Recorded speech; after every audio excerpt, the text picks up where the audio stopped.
The vote passed before I finished my coffee.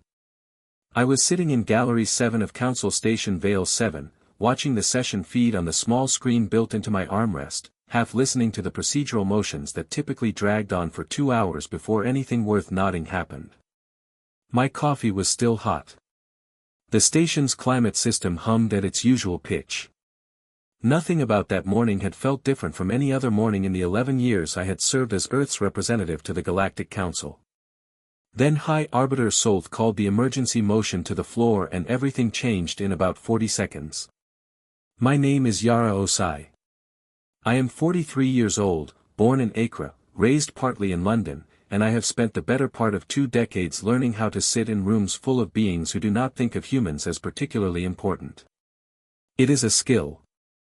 You learn to breathe slowly. You learn to keep your face calm, even when a 6-limbed creature with 3 rows of teeth is explaining in perfectly polite diplomatic language that your species does not yet understand the weight of galactic responsibility. You smile. You take notes. You wait. I had been waiting a long time. The VTH Dominion's lead representative, a tall being named Curator Draveneth, stood at the central podium with the particular stillness that his species used when they wanted everyone in the room to feel small. The VTH were old. Their civilization had been navigating the stars for 600 years before humans had discovered fire. They dressed in layered gray robes and moved like they were already tired of your presence before you had opened your mouth. Draveneth laid out the charges in a flat, measured tone that reminded me of a judge reading a verdict he considered obvious. The VETH Intelligence Division had intercepted data transmissions from Earth's research facilities. The transmissions contained signatures consistent with adaptive reconfiguration systems. Under Section 9 of the Earth Accords, which Earth had signed upon joining the Council, adaptive reconfiguration systems of a certain yield classification were prohibited outside of approved research programs submitted to the Council for review. Earth had submitted no such review. Therefore, Earth was in violation. He paused. Let that sit. Then he moved the emergency motion. Formal censure was insufficient. He argued given the scope of the violation and Earth's short history as a Council member. The VTH Dominion called for a declaration of military conflict to be enforced by Council-sanctioned forces until Earth's programs were dismantled and its research institutions opened to full inspection. There were 61 species represented in that chamber. I watched their reaction the way you watch weather form, reading the currents before the rain starts. Some were alarmed. A few were calculating. Most were simply deferring to the VTH the way the smaller, newer members always deferred to the VTH. Because the VET had 16 warships for everyone that the next largest fleet could muster. And in galactic politics, that kind of math has a way of shaping opinion. The debate lasted 6 minutes. That was not a long debate by Council standards. I had once watched a committee spend 4 hours arguing over the font size of a trade agreement header. 6 minutes. The vote came, 47 in favor, 11 opposed, 3 abstaining. The Galactic Council by majority motion had just declared war on Earth. I looked at my coffee, still warm. Then I started laughing. It was not a polite laugh. It was not the kind of carefully controlled smile that diplomats deploy when they want to seem approachable without revealing anything. It was a real laugh, the kind that comes from somewhere deep, from a place that has been holding something in for a very long time and suddenly has permission to let it go. The chamber went silent. 61 species representing roughly 300 star systems and several thousand years of collective diplomatic history stared at me. I was the only human in the room. I was at that moment technically the representative of a planet that had just been declared an enemy of the Galactic Council. And I was laughing. Curator Draveneth's crest, the wide ridge of pale cartilage along the top of his skull that served as a kind of emotional display for his species, shifted from its usual neutral gray to a mottled uncertain violet. That was the Veth equivalent of someone blinking several times in rapid confusion. High Arbiter Sol Neth, whose species had 4 eyes and used all of them efficiently, turned 2 of them toward me with an expression I could only describe as deeply unsettled. Representative Osai, Solneth, said, using the formal address with extra precision, the way people do when they want to remind you that you are supposed to be behaving. This chamber has just rendered a binding motion. I know, I said. I put my coffee down. I straightened my jacket. I got my face under control mostly, though I could still feel the edges of the laugh trying to come back. I apologize for the disruption. High Arbiter. I would like to invoke my right to address the chamber before any enforcement measures are actioned. There was a murmur.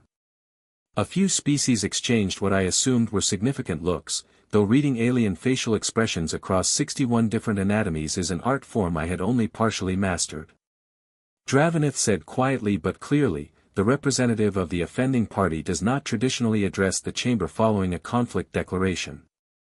Traditionally, I agreed.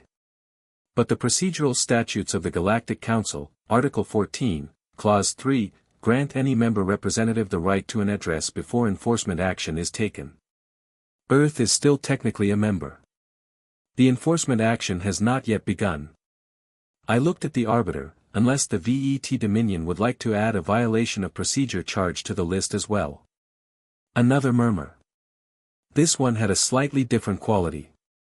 Somewhere to my left, I heard what I was fairly certain was the sound of the Kelleth delegate suppressing something very close to a laugh of its own. South deliberated for approximately 4 seconds.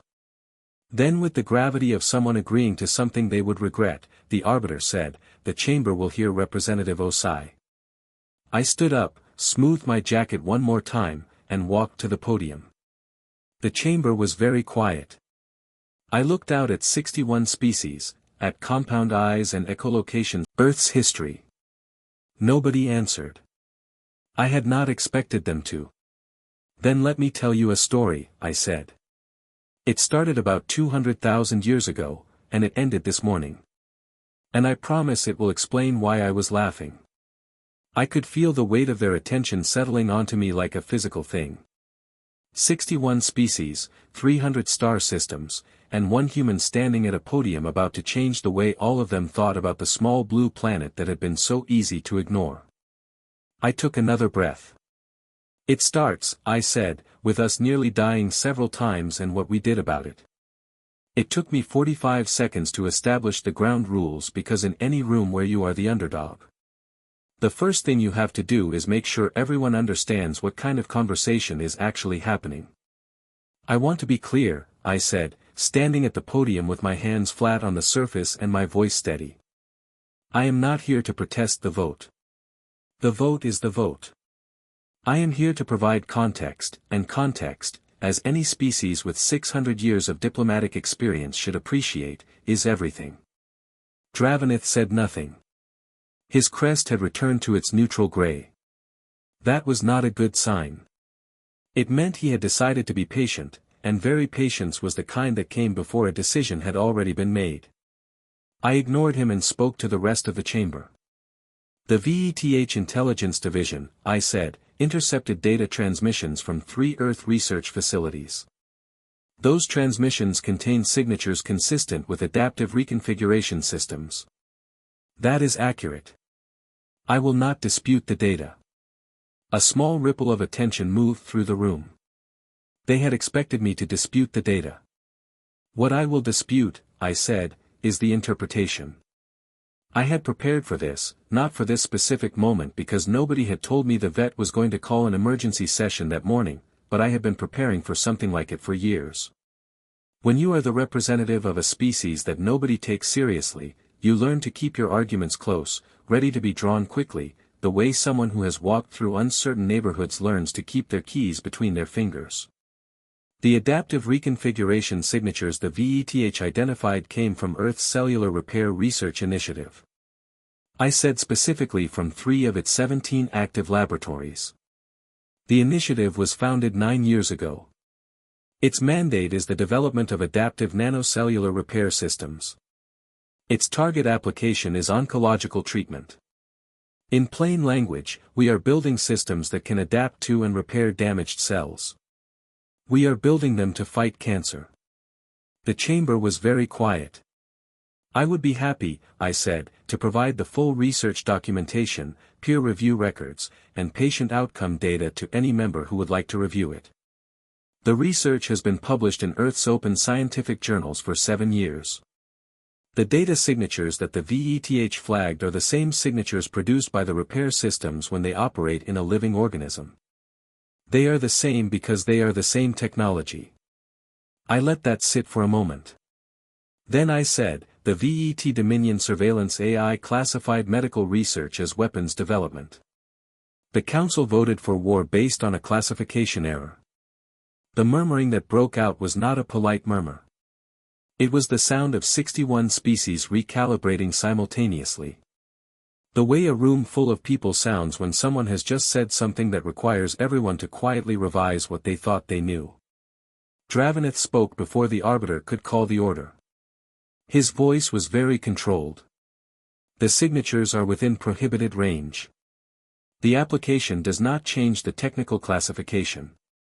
Under Section 9, I said the prohibition applies to adaptive reconfiguration systems designed for offensive or defensive weapons deployment. Our systems are designed to operate inside a human body at a cellular level. The mass is measured in nanog. The effective range is approximately 4 centimeters. I invite the Dominion to explain how a 4 centimeters cellular repair tool constitutes a weapon system. The Kelith delegate, a quiet being from a species that communicated primarily through color shifts, had turned a shade of what I had learned to recognize as amused satisfaction. 3 other delegates were consulting their advisors in urgent whispers. The accords do not specify application, Dravenith said. They specify a signature. The accords, I replied, pulling up the relevant text on the podium display. Specify, and I am reading directly, systems designed and intended for adaptive reconfiguration of matter at scale for purposes of offensive or defensive military application. Intended. The word intended is in the statute. Our documentation, our research history, our published literature, and our patient records all establish intent clearly. If the Dominion's argument is that the word intended has no meaning, I would welcome that legal position in writing.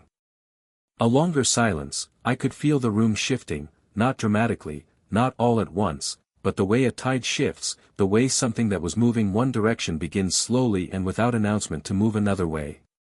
Arbiter Solith said carefully, Representative Osai, you are stating that the foundational evidence for this morning's motion was classification. I am stating exactly that, I said. And you have documentation to support this position. I have 9 years of documentation, I said.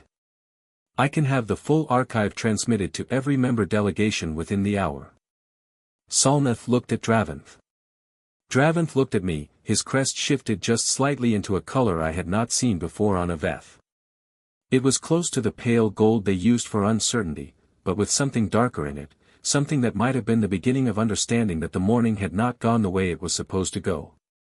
I also want to note, I said, and here I allowed my voice to stay exactly as calm as it had been since I started because the next part required precision, that the medical research question is only one part of what I came to say today.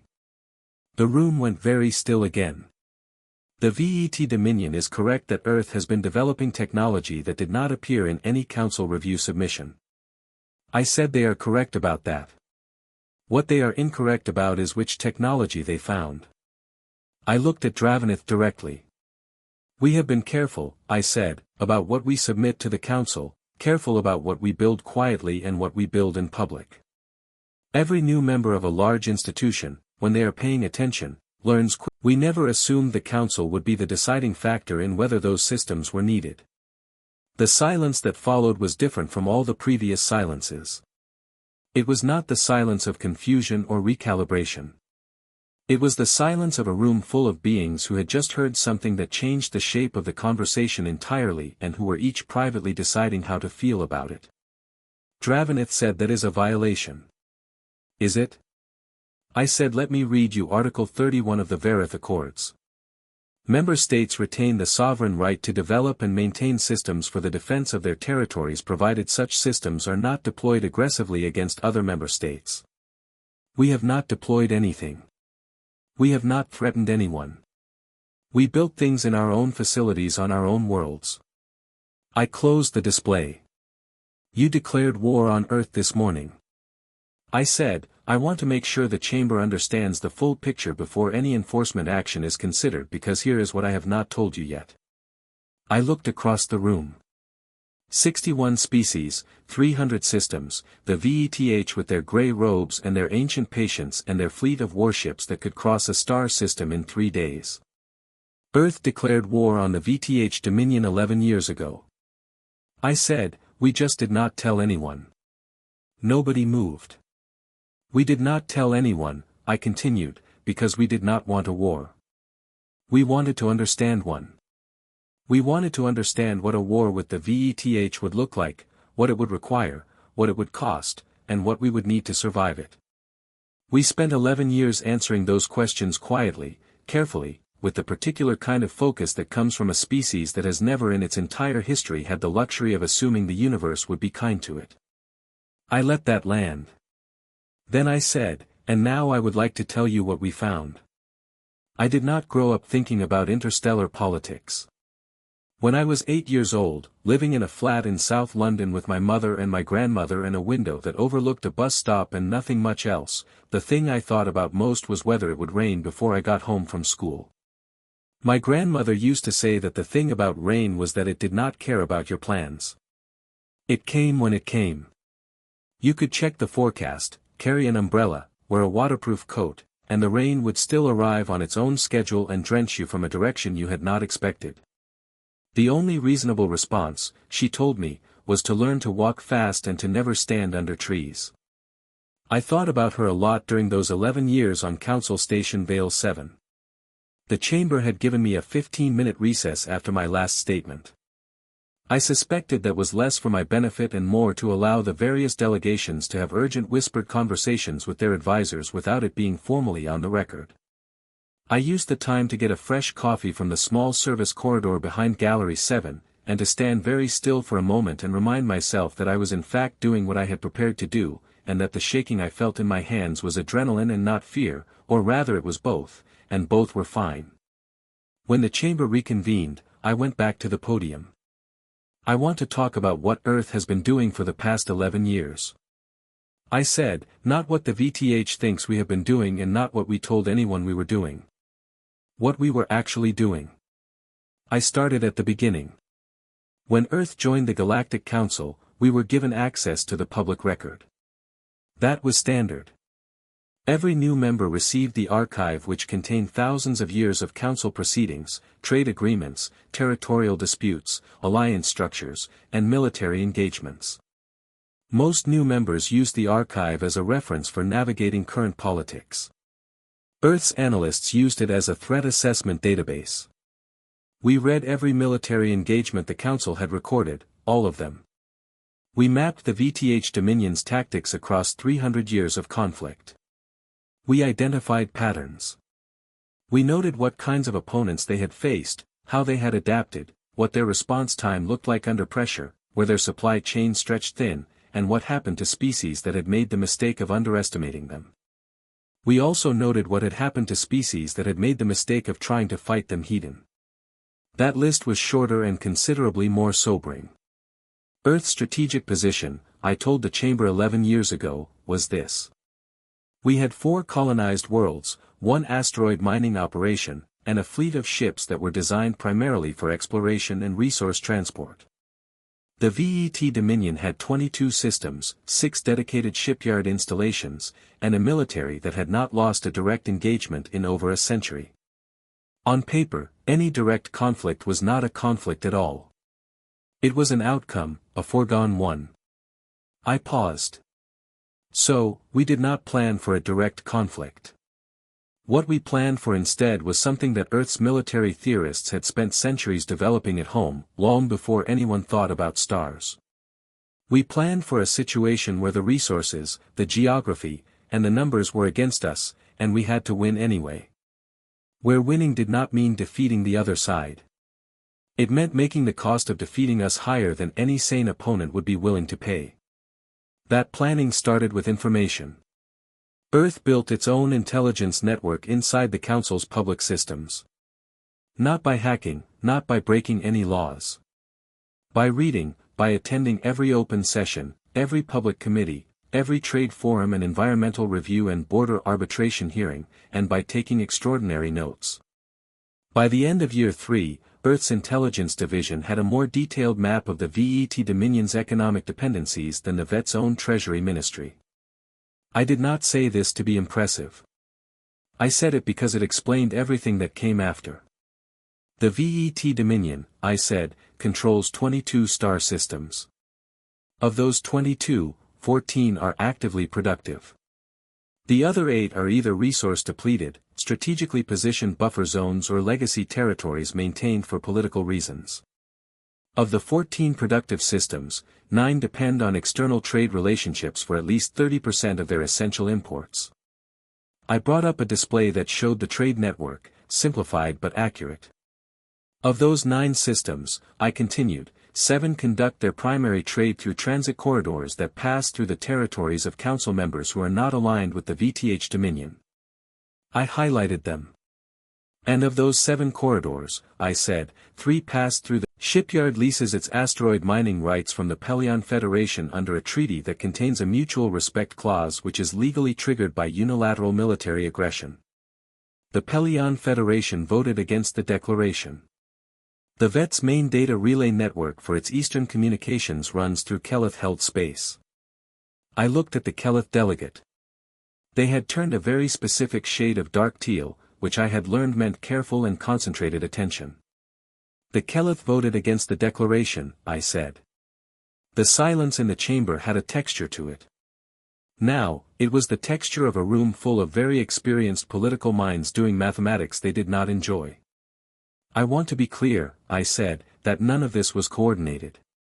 I did not contact any of the 11 members who voted against the declaration before this morning. I have not made any agreements, promises or arrangements with any of them. They voted the way they voted because of their own judgments about their own interests. I let that be heard. But I will tell you, I said that Earth has spent 11 years building relationships with those members, not transactional ones, not alliances of convenience. We provided low-cost medical technology to 4 of them when their populations needed it. We hosted student exchange programs with 3 others. We co-authored research with 2 more. We showed up to their committee hearings and read their position papers and asked genuine questions and remembered the answers. I folded my hands on the podium. We were not buying loyalty, I said. We were building something that in human culture we call goodwill. The concept is simple. You treat other people decently over a long period of time without demanding anything immediately in return, and eventually the world shapes itself in ways that reflect that.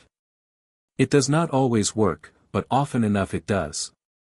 Dravant had not spoken in several minutes. His crest was a color I had genuinely never seen on a berth before. It was very pale, almost white with a thin edge of yellow at the base. "This is all very interesting," he said finally, and his voice was carefully neutral in the way that means something is not in fact interesting, but rather alarming. But strategic relationships do not change the military calculus. The VTH Dominion's fleet remains what it is. You are absolutely right. I said, the fleet is impressive. No one is disputing that, I nodded. And I want to be equally clear that Earth is not in any way claiming to be a military match for the VETH Dominion. We are not. We know exactly what we are and what we are not. I reached into the folder I had brought to the podium. What I would like to share, I said, is a signal intercepted by Earth's monitoring systems 47 minutes ago. This is from a secure VT military channel. I have the decryption log and the transmission record. Dravenith went very still. Earth's Intelligence Division has been monitoring VET military communications for 6 years. I said, not aggressively, passively. We listened to the channels that use encryption standards we were able to model from publicly available VET technical documentation, which as it turns out is quite a few of them. I read the intercept aloud. It was a message from a senior VTH fleet admiral to his logistics coordinator. It detailed the movement of 3 warships toward the outer edge of Earth's asteroid mining belt ordered 42 minutes before I had come to the podium. A probing movement, a test. I mention this, I said, not as a threat and not as a protest. I mention it because I think the chamber should understand the complete picture of this morning's events before any further decisions are made. I looked at Solnath. The VET Dominion voted for war. Then, while I was being given my 15-minute recess, I ordered a fleet movement toward Earth's territory. Solnath looked at Dravenith. Dravenith said nothing. I would like to request, I said, that the High Arbiter issue a procedural hold on all enforcement and military movements while the Chamber reviews the evidentiary questions I have raised today. If the vet's intelligence data was incorrect, and I have provided substantial reason to believe it was, then this morning's declaration may have been founded on a false premise. Proceeding militarily before that question is resolved would not be justice. It would be momentum. I stepped back from the podium. I am not asking for mercy, I said. I am not asking for sympathy. I am asking for accuracy. Earth will accept whatever judgment this chamber reaches once it has all the facts. We have always been willing to do that. I looked at the room one last time. We have just never been willing to accept a judgment reached without them. I went back to my seat. The chamber was quiet for a long moment. Then the arbiter called a full recess. I picked up my coffee. It had gone cold, but I drank it anyway. My grandmother had also told me that you drink what you have, not what you wish you had, and that the difference between those two things was the difference between people who got through hard days and people who did not. I thought she would have found the morning fairly satisfying. The 3 VET ships entered the outer zone of Earth's asteroid mining belt at 3:40 station time.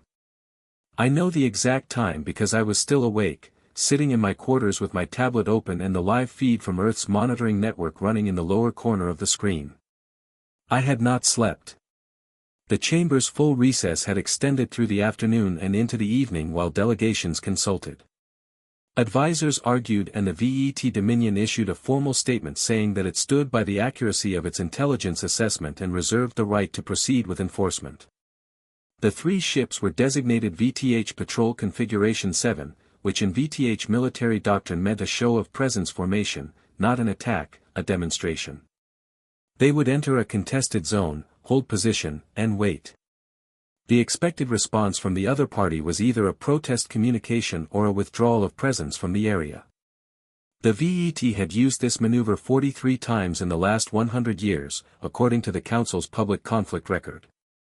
43 times it had worked. Mechanics, for collision avoidance, for fuel efficiency. Nothing that would have flagged as unusual in any traffic monitoring system except the adjustments had placed them in a configuration that I recognized because I had read the briefing document when Earth's engineering teams had first proposed it 3 years earlier. They called it the buffer array. It was not a weapon. That is the first thing I want to be precise about because precision matters. The ore haulers were cargo vessels. They carried processed nickel iron, silicate ore, and refined metals from the belt's processing stations to the outer transport waypoints. Each one massed approximately 12,000 tons when fully loaded. They moved slowly, their accelerators designed for efficiency and fuel conservation, not speed. But they were very, very large. And when 37 of them, each carrying a full load of dense asteroid material, arranged themselves into an overlapping pattern around a defined zone of space, what they created was a barrier, not a wall, not a shield, a consequence. Anything moving through that zone at speed would encounter a field of slow-drifting 12,000-ton objects with the combined navigational flexibility of a geological formation. The VET ship's navigational AI registered them as civilian vessels, registered them that way for 11 minutes. Then one of the haulers, responding to its automated proximity alert, adjusted course by 4 degrees, and the VET lead ship's collision prediction system suddenly calculated what the array meant in practical terms and flagged it. I was watching the feed when the VET lead ship reduced speed. I watched it hold position outside the array's outer edge. I watched it sit there for 3 minutes, which in terms of military decision-making under pressure is a very long time indeed. Then the communication came through, not to me, to the Council station's public receiving channel, which meant it went on the official record. It was from the VET lead ship's commander, a name that translated roughly as Fleet Voice Ornith, and it requested clarification on the operational status of the civilian vessels in the zone. Earth's mining operations automated response system replied within 8 seconds. It confirmed that all vessels were active automated cargo carriers operating within their registered lanes. It offered politely and without any emphasis a complete route map for safe transit through the array if the incoming vessels required navigational assistance. Fleet Voice Ornith did not respond for 6 minutes. In those 6 minutes, I got up and made myself a cup of tea because my hands needed something to do and I had run out of coffee.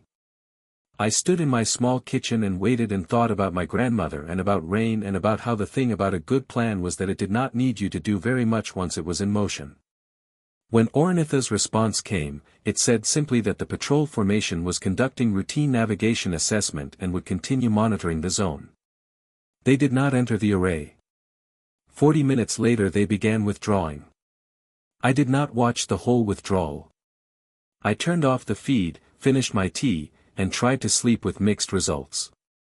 What I was thinking about as I lay in the dark with the station systems humming around me and 300 star systems somewhere outside the hall going about their long complicated business was not the success of the moment. It was something simpler than that. I was thinking about the ore haulers, about the fact that Earth had looked at its situation years before this morning and had said we cannot match a VE fleet in a direct engagement. So what do we have? We have asteroid mining operations. We have our haulers. We have material and we have geometry and we have the engineering capacity to think carefully about both.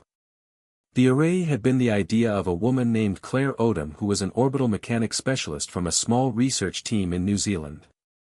She had proposed it in a briefing document that began quietly and without drama with the sentence, "If we cannot be stronger, we should think about being inconvenient." That document had been approved, refined, and implemented over 3 years. Nobody had announced it. Nobody had filed it with the Council. 49 ore haulers had been given updated navigational software that included alongside their standard logistics programming a secondary routine that could be triggered remotely or activated automatically under specific proximity conditions. The VET ships had excellent weapons. They had excellent shielding. They had excellent tactical AI. None of those things were useful against 37 12,000-ton cargo vessels drifting through legally registered commercial lanes. The next morning, word reached me through 2 separate sources, one of them official and one of them the kind of informal intelligence that circulates through diplomatic corridors when something significant has happened and everyone is watching everyone else to see how they react. The word was that Fleet Voice Ornith had filed an internal report with the VET military command. The report described the encounter in precise technical language as military reports do. But buried in the operational assessment section in the clipped professional phrasing of a commander who was being careful was a sentence that one of Earth's contacts had been able to retrieve. The sentence said, "Recommend full strategic review of Earth engagement parameters. The opponent demonstrates non-standard operational thinking." Non-standard operational thinking. I read that 3 times. Then I went to the chamber for the resumed session. The session was different in character from the day before. The previous day had been sharp, confrontational, driven by the birth certainty and the Council's deference to it. Today the edges had softened slightly, not because anyone had changed sides, but because information had moved through the station overnight, the way information always moves informally and quickly and through channels that are technically unofficial but thoroughly effective. And by the time the orbiter called the session to order, most of the delegates in that room knew, at least in broad outline, what had happened in the asteroid belt. The VET had moved 3 ships. The ships had stopped. The ships had turned around. Overnight conversation so interesting. The offer of navigational assistance. Earth's automated system had not issued a warning. It had not made a threat. It had not broadcast any kind of defiant message. It had offered help. In the politest possible operational language, it had said, "Here is a route map if you need it." The Kellett delegate had turned a shade of bright orange at some point during the previous evening, which I had learned from my reading was the closest their species came to genuine delight. Arbiter Solth opened the session by announcing that the Council's review committee had examined Earth-submitted documentation on the Cellular Repair Research Initiative and found it consistent with Earth's stated application of medical research. The committee had further determined that the technical signatures identified by VTH Intelligence fell within a classification gray area that required additional interpretive review before any determination of violation could be formally confirmed. Dravenith requested the floor. Solth granted it. Dravenith stood at the podium for a moment without speaking, which for ADH was unusual. They were precise beings. They did not pause for effect. When they paused, it meant something was being calculated. The Veth Dominion, he said, acknowledges that the evidentiary basis for the emergency motion may require further review. The chamber held very still. The Dominion would be prepared to support a procedural hold on enforcement actions pending that review, he said, provided that Earth's representative commits to full transparency regarding the systems in question and submits all relevant research documentation to the Council's technical committee. He looked at me. I stood. Earth is prepared to submit all documentation related to the Cellular Repair Research Initiative. I said we will also submit a full technical briefing on the navigational software currently installed in our mining fleet automated vessels in the interest of transparency. I paused for exactly 1 second. We have nothing to hide. Dravenith's crest shifted. He sat down. The procedural hold passed 54-3. The precision vote happened 6 days later. It was not dramatic. Most things in the Galactic Council were not dramatic when you looked at them directly. They were long and procedural and conducted in the kind of formal language that kept emotion at a careful distance from decision-making. The VET Dominion moved to withdraw the emergency declaration. The motion was seconded by 4 members, including 2 who had voted in favor of the original declaration. The vote came in at 51 in favor, 3 opposed, 7 abstaining. I voted in favor of the withdrawal. Of course, I did. I was a professional. I did not laugh this time. I had done my laughing. This was not a moment for laughing. This was a moment for voting, recording my vote, nodding it in the session transcript, and then sitting quietly while the arbiter moved on to the next item of business, which was a trade route renegotiation between 2 members who had been disputing the same asteroid cluster for 40 years, and showed no sign of resolving it. I sat through 2 hours of asteroid cluster arbitration with the same expression I used for everything in that chamber, which was attentive and calm and gave nothing away. Then the session ended and I went back to my quarters and I made a cup of coffee from the last of the good beans I had been saving, and I sat by the observation port and looked at the stars for a long time. I want to tell you something honest about that moment because this story is told in my voice and I have tried to tell it accurately, which means I should tell you what I actually felt, not the version that sounds better. I felt tired, not defeated, not unhappy, tired in the way you feel after something you have been carrying for a long time has finally been set down and your muscles have not yet understood that they can stop bracing. I had been carrying the weight of that situation in one form or another since the day I had taken the posting. 11 years of sitting in rooms where nobody expected me to matter, taking notes, building files, learning names and systems, and the particular texture of each species' way of thinking. 11 years of being patient. The patience had worked, but patience is work, and work leaves a mark. I thought about Claire Eyre Odom in her office in New Zealand writing a document about orbital mechanics and inconvenience, about the analysts who had read 600 years of council records and built their threat models quietly, without credit, without anyone outside a very small group knowing what they were doing. About the people in the medical research labs who were genuinely straightforwardly trying to cure cancer and who had accidentally become the center of an interstellar incident because a surveillance AI had not read the application field carefully enough, about the miners who had operated that ore hauler fleet every day for years following their standard routes and who had one day received a software update and been told in the briefest possible terms that their ships had a secondary capability and that it might be activated someday and to please not worry about it. None of those people were diplomats. None of them had spent years in council chambers. They were scientists and engineers and miners and analysts. And in the case of my grandmother, a woman who had opinions about rain and practical advice about trees. Earth's strength, when I thought about it carefully, had never been the things we built. It had been the way we thought about what we needed and then went and built it quietly without announcing it, without asking permission, without waiting for someone to tell us it was possible. The VTH had 600 years of history, 12 centuries of military doctrine, fleets that crossed star systems in days. They had been powerful for so long that power had come to feel like weather to them. Something that simply was that did not need to be earned or maintained or thought about carefully because it had always been there and they assumed it always would be. Earth had never had that luxury. Not once, not for a single century of our entire history. We had survived the ice ages by learning to make fire. We had survived plagues by learning to understand disease. We had survived conflicts by learning slowly and with enormous cost to stop having so many of them. Every catastrophe in our history had produced somewhere a person who had looked at the situation and decided it was not over yet and gone to work. We had brought that with us when we came to the stars. We could not have left it behind if we tried. It was not a strategy. It was a character. A few days after the decision, Dravenith came to find me. He arrived at my quarters without announcement, which was unusual for a Veth. Procedures. I offered him a seat and he took it, folding his long frame into the chair with the careful precision of someone accommodating furniture that was not designed for his anatomy. He looked at me for a moment with his pale eyes and then he said, "I would like to understand something." "Ask." I said, "Your species has been a council member for 11 years.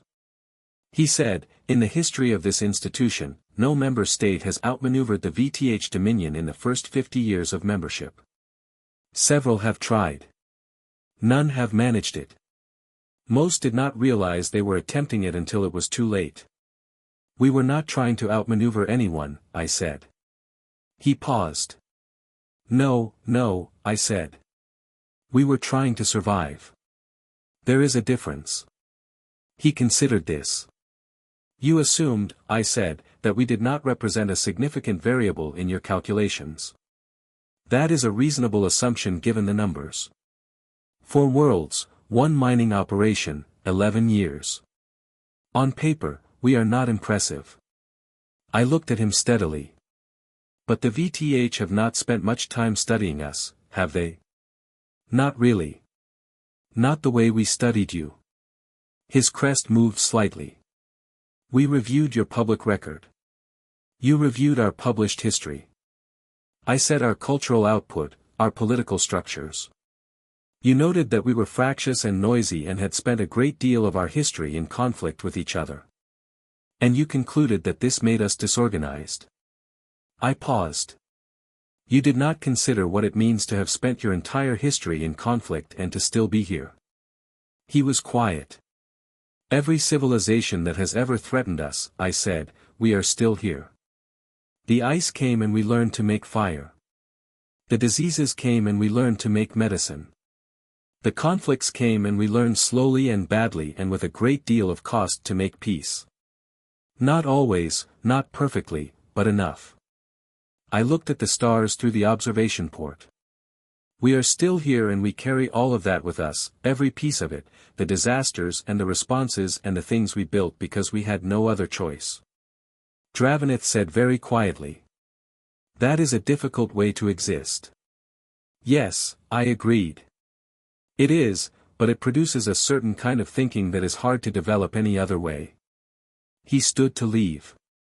At the door, he stopped.